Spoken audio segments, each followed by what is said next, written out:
The Armory is CS2's latest update, and it just so happens to be the biggest one since the release of the game last year. To be honest, it's much bigger than expected, and for people who believed Valve wasn't doing anything with CS2, especially now with Deadlock stealing the spotlight, this is a positive surprise. Thanks, 3 Clicks Philip. We're going to dive deeper into the new stuff from the Armory, like the new charms, new sticker features, the Battle Pass. If you are not subscribed, I do cover all important updates for this game, that's what I do, so let's do that right after Skins Monkey. Skins Monkey is an automated service that lets you trade skins instantly for a fee. Sign up now and get up to $5 bonus. Simply add items from your inventory, then find skins that matches your current balance. Site offers live support 24/7. You can also top up your balance if you're missing a few dollars, and there's a lot of skins to choose from. Visit my link down below to get to Skins Monkey.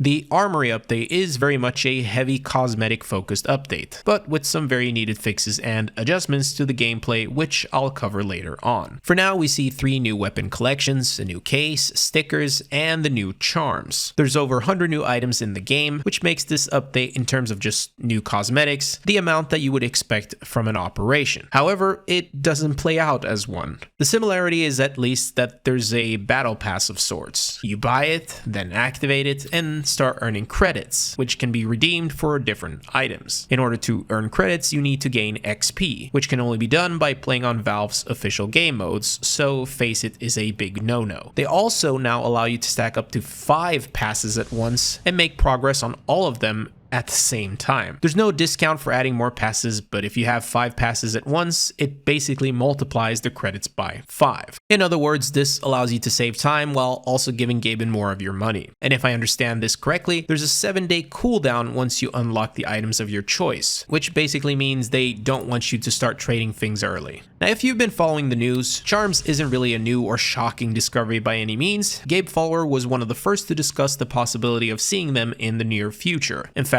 one of the arms race map's baggage has a charm right here. It's been there all along, waiting for the update. But charms are now part of the game, which is a new type of cosmetic that we haven't seen since Team Patches, I believe, which was introduced in 2020. With 4 years apart from that perspective alone, that is a considerable amount of time. And honestly, the selection here is pretty cool. They could have just introduced a couple, but I count 33 different charms. But as you can see, you basically drag and drop charms to place them on the weapon of your choice. A weapon can only have 1 charm attached at a time, and to remove the charm from a weapon without losing it, you need a charm detachment, which of course costs money. Shouldn't be a surprise at this point. We also have skins, of course, with one of them being the Overpass collection, such as the new Bee Monster AK-47. We got another Zoo skin, which means we have 2 now in the game. From the Sport and Field collection, we have another Fade skin, this time for the M4 silencer. In the Gallery case, we have a Neo Noir skin for the UMP, and there's plenty new skins from all of these collections to look into. But I do have to say, there's some really neat visual effects with some of these skins that might be overlooked and are clearly taking advantage of Source 2. But if you're wondering about the case, there are no new knives, it's just the kukri with the old variants, but that was kind of expected with the charms being the main focus. Along with that, we have new sticker collections that encourage you to mix, match, and craft your own art, basically giving anyone who likes stickers more creative freedom, which is especially fitting now that the game allows you to place 5 stickers anywhere you want. Along with that, there's a new scrape preview feature that you can use to preview stickers and their scraping levels before applying them to your weapon. This allows you to experiment with the look of a sticker before deciding to scrape it, which I know is a pretty useful feature for some of you. And finally, from the cosmetics department, there's a limited edition item known as the Heat Treated Deagle, which is available for a limited time in the Armory update. Basically a wannabe case hardened skin, which makes sense to release if your name is Valve and you want to make money. But putting all those cosmetics aside, did we get actual improvements to the game and not just cosmetics? One of the things that they've worked on, which was very much needed in my opinion, are the animations. There's a lot of patch notes here, but the big takeaway from all of this is that yes, movement animations are better now because they are easier to predict and will feel more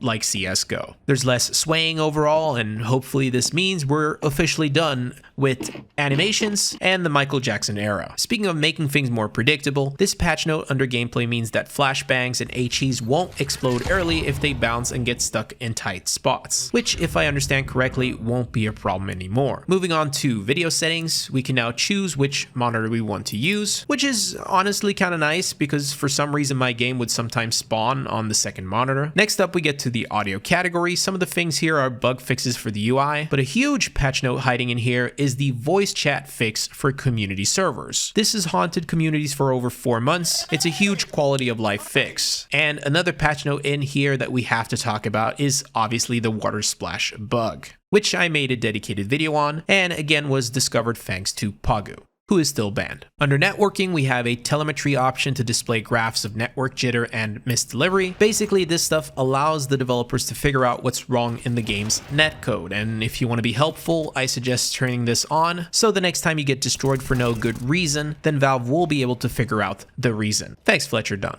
Then we get to the map changes for this update, which as usual is mostly related to smaller fixes. The biggest highlight from here is that Italy is finally added to competitive matchmaking, which should have been added from the start, but anyway, here it is. The last thing to mention from the patch notes is the removed support for command line options that were intended for development purposes only, which is the long-awaited wall hack fix, which I guess was better late than never. And really, that's the update. There's obviously a lot of focus on cosmetics here, which makes sense to release before the major, but let me know what you think of this update down below, and post banana in the comments if you watched the entire video. Peace.